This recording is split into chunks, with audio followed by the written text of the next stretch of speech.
नमस्कार विद्यार्थी मित्रांनो, श्री अकॅडमीच्या ऑनलाईन क्लासेसमध्ये किंवा ऑनलाईन त्यामध्ये स्टडीमध्ये तुमचं स्वागत आहे.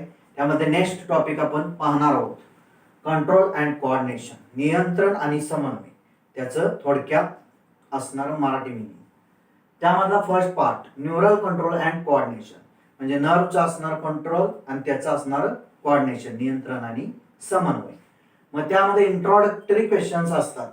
त्यामध्ये साधारण हा जो पॉइंट आहे न्यूरल कंट्रोल अँड कोऑर्डिनेशन, नीटला साधारण 2 ते 3 याच्यावर क्वेश्चन येतात. मग त्यामध्ये इंट्रोडक्टरी क्वेश्चन जरी आला तरी सांगता आला पाहिजे, सॉल्व्ह करता आला पाहिजे. मग त्यामध्ये फर्स्ट पॉइंट पहा, in our body the functions of organs और organ system must be coordinated to maintain homeostasis. म्हणजेच यामध्ये काय सांगितलेलं आहे, या पॉइंट मध्ये आपल्या बॉडीमध्ये organs or organ system, single is called organ, such as heart, lung, हे काय organ. organ system related organs काय होतात, एकत्र येतात, togetherly forms organ system. related organ एकत्र येऊन एकत्र त्यांची सिस्टीम तयार करतात. म्हणजे त्यामध्ये फॉर एक्झाम्पल आपली जर डायजेस्टिव्ह सिस्टीम असेल तर त्यात काय रिलेटेड, त्यामध्ये माउथ आहे, नंतर इंटेस्टाइन येतं, इसोफॅगस येतं, स्टमक येतं. हे जे त्यातले पार्ट आहेत हे सेपरेट ऑर्गन्स आहेत. मग ते ऑर्गन्स त्यामध्ये काय होतात, फॉर्म्स ऑर्गन सिस्टीम. हे जे आता मी सांगितलेले डायजेस्टिव्ह सिस्टीम जे सांगितलेले पार्ट हे एकत्र येतात आणि तयार काय करतात, ऑर्गन सिस्टीम. अशी प्रत्येक system, each system is developed to combine organs. म्हणजे प्रत्येक सिस्टीम ही डेव्हलप झालेली आहे. ती कशाने झालेली आहे तर ऑर्गन्स कंबाईन होऊन झालेली असते. मग त्यामध्ये coordinated to maintain homeostasis. Homeostasis it is biological as well as physical pathways. म्हणजे मेंटेन काय करतं, to maintain biological or physiological pathways. Biological किंवा फिजिओलॉजिकल पाथवेज मेंटेन करणं म्हणजेच काय, होमिओस्टासिस करणं.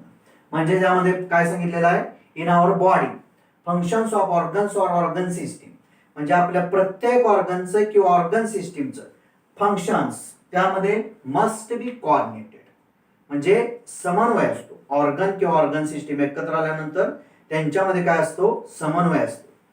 कशासाठी असतो, टू मेंटेन होमिओस्टासिस, म्हणजेच to maintain biological and physiological pathways. Biological आणि फिजिओलॉजिकल जे पाथवेज असतात ते मेंटेन करणं म्हणजेच काय, होमिओस्टासिस. हा फर्स्ट पॉइंट मध्ये आपण बघितला. Second point, in coordination process two or more organs interact and complement the functions of to each other. म्हणजे ह्यामध्ये काय सांगितलेलं आहे, इन कोऑर्डिनेशन प्रोसेस, समन्वय ज्यावेळी प्रक्रिया चालते समन्वयाची, इन कोऑर्डिनेशन प्रोसेस काय होत असतं, two or more organs interact to each other. म्हणजे 2 किंवा 2 पेक्षा ऑर्गन हे काय झालेले असतात, एकमेकाला इंटरॅक्ट होतात आणि त्यामध्ये complement the functions to each other, आणि एकमेकाला पूरक असे ती काय करतात, कार्य करण्याचं काम करतात. एकमेकाला पूरक, कॉम्प्लिमेंट मीन्स पूरक, एकमेकाला पूरक अशी कामं करण्याची किंवा फंक्शन करण्याची कामं ते 2 किंवा 2 पेक्षा जास्त ऑर्गन एकत्र झाल्यानंतर होत असतात. त्यांच्यामध्ये कोऑर्डिनेशन प्रोसेस घडते. म्हणजे second point, in coordination process two or more organs interact with each other and complement the functions to each other. समजलं. आता त्यामध्ये थर्ड पॉइंट एक्झाम्पल बघायचं. एक्झाम्पल मध्ये काय सांगितलेलं आहे, when we do physical exercises the energy demand is increased for maintaining and increased muscular activity. म्हणजे ज्यावेळी आपण काय करत असतो, फिजिकल प्रोसेस किंवा फिजिकल एक्सरसाइजेस करतो, व्यायाम वगैरे करतो, त्यावेळी काय झालेलं असतं, energy demand is increased. Energy demand वाढलेली असते, ऊर्जेची गरज असते, for maintaining and increased muscular activity. एनर्जीची डिमांड का वाढते तर त्यावेळी इन्क्रीज झालेलं असतं काय, मस्क्युलर ऍक्टिव्हिटीज. म्हणजेच मसलच्या ज्या ऍक्टिव्हिटीज होतात त्या इन्क्रीज झालेल्या असतात. इन्क्रीज झाल्यामुळे एनर्जी डिमांड इन्क्रीज होते. कशामध्ये, फिजिकल एक्झरसाइजेस आपण ज्यावेळी करतो, व्यायाम करत असतो त्या काळात. म्हणजे थर्ड पॉइंट मध्ये एक्झाम्पल काय सांगितलंय, when we do physical exercises the energy demand is increased for maintaining and increase muscular activity. Muscular activity increase झालेली असते, त्यामुळे ते मेंटेन करण्यासाठी काय केलं जातं, एनर्जीची डिमांड वाढते. मग एनर्जीची डिमांड ही कधी वाढत असते, ज्यावेळी फिजिकल एक्झरसाइज करत असतो. म्हणजे फिजिकल एक्झरसाइज आपण करत असतो त्या काळात एनर्जी डिमांड वाढते आणि ते कशासाठी वाढत असते, मेंटेनिंग. काय maintaining, increase the muscular activity. मसलच्या ज्या ऍक्टिव्हिटी चालतात ते इन्क्रीज झालेल्या असतात, त्या इन्क्रीज झालेल्या मेंटेन करण्यासाठी एनर्जीची गरज असते. Next point number 4, the supply of oxygen also increased during physical exercises. म्हणजे ज्यावेळी व्यायाम करतो, फिजिकल एक्झरसाइज करत असतो त्या काळात ऑक्सिजनचे जे सप्लाय असतो तो इन्क्रीज वाढलेला असतो. का तर जेवढा आपण व्यायाम करल तेवढा आपल्याला गरज कशाची असते, ऑक्सिजनची गरज असते. म्हणून काय सांगितलंय, the supply of oxygen also increased during physical exercises.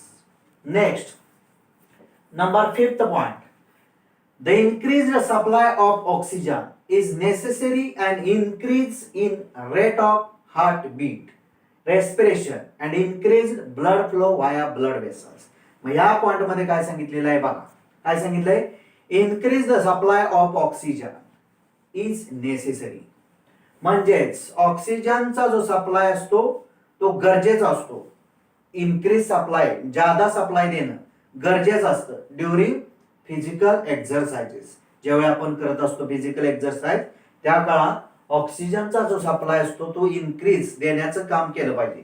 हा नेसेसरी असतो. कशासाठी गरजेचा आहे तर increase in rate of heartbeat. त्यावेळी आपल्या हार्टबीट म्हणजेच हृदयाचे ठोके किंवा स्पंदन अगदी वाढलेले असतात. नंतर रेस्पिरेशन म्हणजेच इन्स्पायरेशन एक्सपायरेशन वाढलेलं असतं. नंतर increase the blood flow via blood vessels. म्हणजेच ब्लड वेसल्स मार्फत, आर्टेरी किंवा वेन असतील त्या ब्लड वेसल्स मार्फत ब्लड फ्लो इन्क्रीज झालेला असतो. का तर आपण त्यावेळी काय करत असतो, फिजिकल एक्झरसाइजेस. मग ज्यावेळी during physical exercises the increase the supply of O2, त्यावेळी काय केला जातो, O2 सप्लाय, ऑक्सिजनचा सप्लाय इन्क्रीज केला जातो. इज नेसेसरी, कशासाठी गरजेचं असतं, and increase in rate of heartbeat, respiration and increased blood flow via blood vessels. Next point number 6, when physical exercise is stopped, the activities of nerves, lungs, heart and kidney gradually return to their normal condition. म्हणजे यामध्ये काय सांगितलेलं आहे, ज्यावेळी आपण व्यायाम पूर्णपणे थांबवतो, फिजिकल एक्झरसाइज ज्यावेळी स्टॉप होतो किंवा आपण बंद करतो त्यावेळी काय होत असतं, ऍक्टिव्हिटीज ऑफ नर्व्स म्हणजे आपल्या ज्या नर्व्स आहेत त्यांच्या ऍक्टिव्हिटीज, लंगच्या ऍक्टिव्हिटीज, नंतर हार्टच्या ऍक्टिव्हिटी, किडनीच्या ऍक्टिव्हिटीज ह्या gradually return to their normal condition. म्हणजे ज्यावेळी कम्प्लीट स्टॉप होतो फिजिकल एक्झरसाइजचा त्यावेळी हे जे सगळं सांगितलंय, नर्व्स, हार्ट, लंग्स, किडनी ह्यांच्या ज्या प्रोसेस चाललेल्या असतात किंवा ऍक्टिव्हिटीज ह्या ग्रॅज्युअली टप्प्याटप्प्यानं नॉर्मल कंडिशन मध्ये येतात. कधी, after the stop of physical exercise, पूर्णपणे फिजिकल एक्झरसाइज स्टॉप केल्यानंतर. म्हणजे 6th पॉइंट मध्ये काय सांगितलंय, when physical exercise is stopped, the activities of nerves, lungs, heart and kidney gradually return to their normal condition. And next point number 7, during performance of physical exercise, the function of muscles, lungs, heart, blood vessels, kidney as well as other organs are coordinated. During performance म्हणजे ज्यावेळी आपण performance करत असतो, which performance, physical exercise, व्यायाम आपण ज्यावेळी करत असतो त्यावेळी काय झालेलं असतं, फंक्शन्स ऑफ मसल्स म्हणजे आपल्या स्नायूंची असणारी कार्य, फंक्शन्स ऑफ लंग्स म्हणजे आपल्या लंगची असणारी फंक्शन्स कार्य. नंतर फंक्शन्स ऑफ हार्ट आपल्या हृदयाची असणारी कार्य. फंक्शन्स ऑफ ब्लड व्हेसल्स आपल्या रक्तवाहिन्यांची असणारी फंक्शन्स किंवा कार्य. फंक्शन्स ऑफ किडनी आपल्या किडनीची असणारी फंक्शन्स किंवा कार्य. As well as other organs त्याचवेळी इतर ऑर्गनची असणारी फंक्शन्स आर कोऑर्डिनेटेड. लक्षात ठेवा ह्यांचा सगळ्यांचा समन्वय चालतो ड्युरिंग कधी परफॉर्मन्स ऑफ फिजिकल एक्झरसाइज. ज्यावेळी फिजिकल एक्झरसाइज ज्यावेळी चालू असतो व्यायाम आपला त्यावेळी हे all organs such as muscles, lungs, heart, blood vessels, kidney as well as other organs are coordinated. एकमेकाशी त्यांचा काय असतो समन्वय असतो. लक्षात ठेवा. नेक्स्ट पॉइंट इंट्रोडक्शन मधला next point number 8. Neural or nervous system and endocrine system present in our body which togetherly coordinate and integrate all activities of organs or organ system. हा पॉइंट आता समजावून घ्या. आपली जी नर्वस किंवा neural system जी असते आणि endocrine system याच्याशीच related असणार. Endocrine system म्हणजे जे फक्त स्रावणं म्हणजे एखादा द्रव्य स्रावण्याचं काम करतं ती असणारी सिस्टीम एंडोक्राइन सिस्टीम प्रेझेंट कुठं असते आपल्या बॉडीमध्ये असते.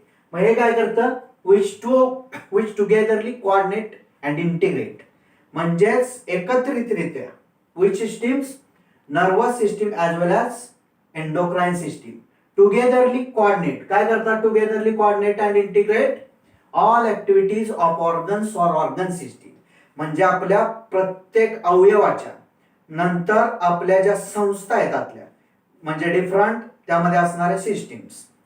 मग त्यामध्ये digestive system, respiratory system as well as nervous system as well as other systems excretory system etc. ह्या ज्या सिस्टीम्स आहेत त्यामधले असणारे ऑर्गन्स ह्यामध्ये जे ऑल ऍक्टिव्हिटीज चालतात हे कोऑर्डिनेट आणि इंटिग्रेट करण्याचं काम कोण करत असतं तर नर्वस और neural system as well as endocrine system या दोन मिळून एकत्ररित्या आपल्या बॉडीत असणाऱ्या प्रेझेंट ह्या सगळ्यांचं कोऑर्डिनेट समन्वय करणं आणि इंटिग्रेट एकत्रीकरण करणं हे काम कोण करतं तर neural as well as nervous system and endocrine system present in our body which togetherly coordinate and integrate काय करत असतं all activities of organs as well as organ system. Next point number 9. The neural or nervous system provides an organized network of point to point connection for quick coordination. म्हणजे यामध्ये काय सांगितलेलं आहे neural किंवा nervous जे system असते ही आपली काय प्रोव्हाइड करत असते तर ऑर्गनाइज्ड नेटवर्क म्हणजे संघटित असणारं जाळ अगदी पॉइंट टू पॉइंट त्यामध्ये काय केलेलं असतं ऑर्गनाइज केलेलं असतं आणि ते point two point connection for quick coordination. हे कशासाठी जाळं तयार केलेलं असतं पॉइंट टू पॉइंट कनेक्शन तर क्विक कोऑर्डिनेशन लगेच काय झालं तरी समन्वय साधायचा हे करण्यासाठी नर्वस किंवा न्यूरल सिस्टीम प्रोव्हाइड करते काय तर नेटवर्क कसलं ऑर्गनाइज्ड नेटवर्क. आणि लास्ट पॉइंट यामध्ये 10th. The endocrine system provides chemical integration through hormones म्हणजेच एंडोक्राइन सिस्टीम फक्त स्रावण्याचं काम करते कोणताही फ्लुइड स्रावण्याचं काम किंवा असणारी हॉर्मोन्स तिथून बाहेर यांच्या साह्याने पडतात एंडोक्राइन सिस्टीमच्या आणि ही काय करत असते तर केमिकल इंटिग्रेशन करते. केमिकल रासायनिक जे असणारे एकत्रीकरण किंवा एकीकरण करण्याचं काम कोणामार्फत चालतं तर हार्मोन्स मार्फत. मग त्यामध्ये कोण काम करत असतं एंडोक्राइन सिस्टीम म्हणजे त्यामध्ये काय सांगितलेलं आहे द एंडोक्राइन सिस्टीम काय करते प्रोव्हाइड्स काम काय प्रोव्हाइडचं काम करते केमिकल इंटिग्रेशन थ्रू हार्मोन्स म्हणजे आपल्या बॉडीतली जी हार्मोन्स जी काय होतात सिक्रेट होतात ती सिक्रेट कुणामुळे होतात तर एंडोक्राइन सिस्टीम मुळे म्हणजेच ते काय केमिकल इंटिग्रेशन आहेत ते सुद्धा काय काम करतात कोऑर्डिनेशन आणि कंट्रोलचं काम करतात. समजलं. धन्यवाद.